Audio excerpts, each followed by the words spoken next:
Hello student, कैसे हैं आप सब। उम्मीद करता हूं आप सब अच्छे होंगे, मस्त होंगे, बेहतर होंगे बच्चों। और बहुत सारे ऑब्जेक्टिव आप लोगों को बहुत सारे यूट्यूब चैनल पे मिल जाएंगे। लेकिन भैया मैंने अभी इस पे लगभग एनालिसिस किया कि बहुत सारे लोग गलत बता रहे हैं, तो आप लोग प्लीज़ इसे अच्छे तरीके से समझें। मैं अभी आपको विधिवत समझाऊंगा। अभी एक बच्चे ने पेपर भेजा, इसमें भी बहुत सारे गलत लगाए इन्होंने। चलिए शुरू करते हैं फटाफट। केवल हम वही चीज़ देखेंगे बच्चों जो सही है, हमसे जो क्लियर नहीं है वो हम आपको डाउट में डाल देंगे कि भैया अपना ढूंढते रहना। चलिए शुरू करते हैं। पहला क्वेश्चन जो है भैया, दिष्टकारी रूप सबको पता है, पूर्ण तरंग दिष्टकारी रूप, अर्ध तरंग दिष्टकारी रूप किसका होता है? पीएन संधि डायोड का ना, तो इसका सही है। कुछ बच्चे लगाया है जेनर डायोड, तो पीएन संधि डायोड का ही दिष्टकारी के रूप में अर्ध तरंग दिष्टकारी रूप और पूर्ण तरंग दिष्टकारी रूप में प्रयोग किया जाता है। दूसरा क्वेश्चन ये देखो, ये बच्चा गलत लगाया है। दूरदर्शी की नेत्रिका की फोकस दूरी नेत्रिका की कम होती है, अभिदृश्यक की अधिक होती है। तो नेत्रिका की फोकस दूरी अभिदृश्यक की दूरी से कम होती है, इसलिए ये होगा। आप किताब खोलकर देख लेना भाई। अभिदृश्यक जो वस्तु की ओर देखता है बड़ा लेंस होता है, ठीक है, बड़ा उत्तल लेंस होता है, इसलिए उसकी फोकस दूरी अधिक होती है। तो अभिदृश्यक यदि इस तरह पूछा होता, अभिदृश्यक की फोकस दूरी नेत्रिका से अधिक होती है, तो ये लगाते। लेकिन अभी फिलहाल बच्चों पूछा गया है नेत्रिका की फोकस दूरी, तो नेत्रिका की फोकस दूरी कम होती है। आप भाई किताब खोलकर देख लेना, तब समझ में आएगा। न्यूट्रॉन का द्रव्यमान ये बिल्कुल सही है, 1.67 × 10⁻⁻27। और धारा घनत्व का मात्रक है एम्पियर प्रति मीटर स्क्वायर। ठीक, चलिए आगे देखते हैं। कलांतर कितना होता है बच्चों? तो ये π/2 होता है। भाभानुसंधान केंद्र मुंबई में ही है, कोई दिक्कत नहीं है। जर्मेनियम का जो वर्जित ऊर्जा अंतराल होता है 0.72 इलेक्ट्रॉन वोल्ट, ये भी सही है। लेकिन जो गलत है यार, जैसे बच्चा ने लगाया है, सही है। आगे देखते हैं, देखना इसमें भी बहुत सारे क्वेश्चन गलत हैं। चुंबकीय क्षेत्र एक सदिश राशि है, बिल्कुल सही, सदिश राशि है। संट का उपयोग धारामापी की सुग्राह्यता को कम करने के लिए किया जाता है। आदर्श प्रेरक का ओमी प्रतिरोध शून्य होता है और दिष्ट धारा की आवृत्ति शून्य होती है। यह प्रत्यावर्ती धारा का 50 हर्ट्ज है। आप लोग अच्छे तरीके से ढूंढ लेना, अच्छे तरीके से ढूंढ लेना। दिष्ट धारा की आवृत्ति शून्य ही होती है। सबसे अधिक आवृत्ति की चुंबकीय तरंग गामा है। तरंगदैर्घ्य सबसे कम और आवृत्ति सबसे ज्यादा, गामा तरंग। ठीक है, प्रकाश तरंगों की आवृत्ति, अच्छा यहां पर प्रकाश तरंग बोला है। दृश्य प्रकाश तरंग लगभग 10⁻14 हर्ट्ज के होता है, लेकिन कहां से कहां तक?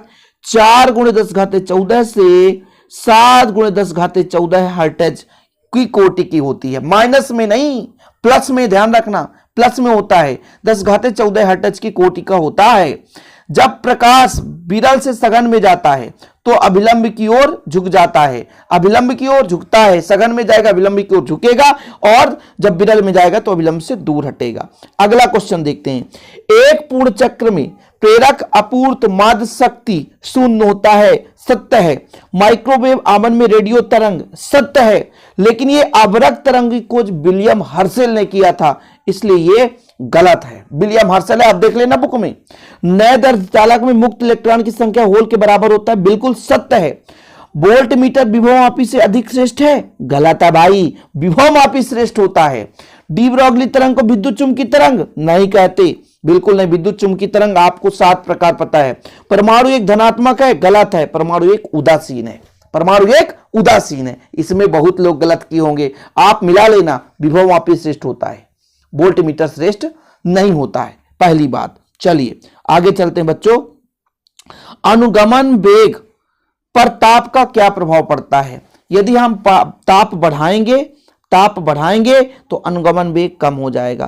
ताप बढ़ाएंगे तो अनुगमन वेग कम हो जाएगा। विकिरण की ऊर्जा और आवृत्ति में संबंध E = hν। देहली आवृत्ति क्या है? किसी भी प्रकाश की वह न्यूनतम आवृत्ति जिससे कम आवृत्ति होने पर धातु की सतह से इलेक्ट्रॉन उत्सर्जित नहीं होते, वो देहली आवृत्ति कहलाती है। प्रकाश का विवर्तन क्या है? किसी भी तीक्ष्ण धार से टकरा करके प्रकाश कण का मुड़ जाना, प्रकाश तरंगों का मुड़ जाना।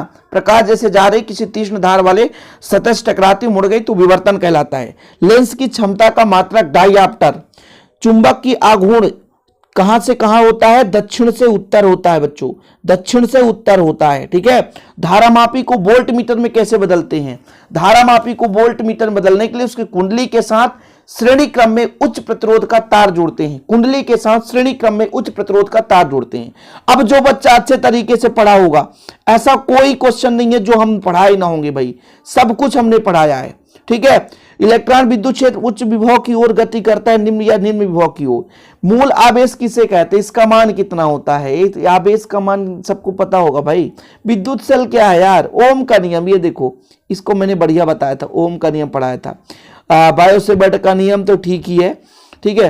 ये बहुत ही गॉस के व्युत्क्रम वर्ग का नियम, ठीक है। कूलाम के व्युत्क्रम वर्ग का नियम बताओ, गॉस के नियम से स्थिर। अच्छा, धारिता क्या है, चालक की धारिता को प्रभावित करना, धारिता नहीं बनता है, क्षमता है, ग्रहण करने की क्षमता धारिता कहलाती है। ये विद्युत वाहक बल विभवांतर में अंतर, ये अंतर मैंने कराया था 5-6 एक वीडियो ही बताया था अंतर में। विशिष्ट प्रतिरोध में अंतर, इसको आप पढ़े नहीं होंगे, ठीक है। न्यूमेरिकल के अलावा बच्चों मैक्सिमम मैंने जो पढ़ाया था वो आया है। अब कुछ बच्चे पूरा वीडियो ही नहीं देखे होंगे तो दिक्कत है। ये देखो जरा, यहाँ पर संयुग्मी फोकस की परिभाषा मैंने कहा था, तैयारी कर लो। प्रकाश विद्युत प्रभाव, इसको पढ़ाया हूँ। बोर के 2 परिकल्पना, इसको भी मैंने होमवर्क दिया। समस्थानिक संभारिक, ये भी क्वेश्चन, ठीक है। निज अर्धचालक बाहर चालक में अंतर मैंने बताया था, स्वयं के कारण और बाहर के कारण। स्वप्रेरकत्व के लिए व्यंजक, ये आपका क्वेश्चन। प्रिज्म के अपवर्तनांक के लिए ये क्वेश्चन दिया था। निर्वाता सूत्र, कौन सा क्वेश्चन है जो नहीं दिया भाई, पढ़ने वाले के ऊपर डिपेंड करता है। जो पढ़ा होगा अच्छे तरीके से नंबर लाया होगा। ऑब्जेक्टिव क्लियर कर दें, बिल्कुल गलत सलत ऑब्जेक्टिव आप लोग नहीं लगाएंगे। ओके बच्चों, जय हिंद, वंदे मातरम।